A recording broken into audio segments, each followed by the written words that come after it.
Welcome to another episode of Maintenance Motorway.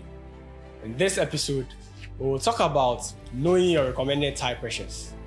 Tire pressure is simply the amount of air in a tire, and it's essential to have correct tire pressure because correct tire pressure helps to distribute your vehicle's weight evenly across the tread pattern, which keeps the tire and vehicle stable.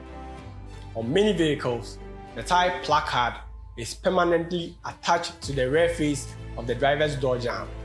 For example, on this vehicle, the tire pressures and information is found on the rear face of the driver's door jamb here, which is located here.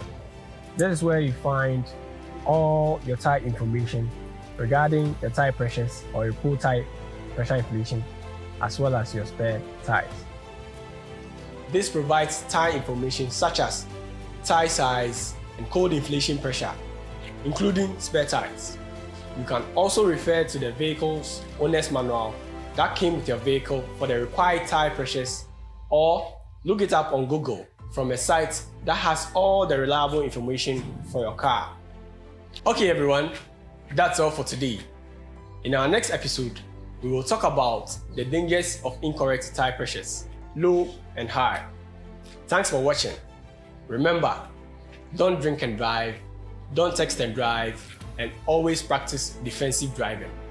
Hit the like button below if you liked our video, and don't forget to subscribe to our channel for more educative videos.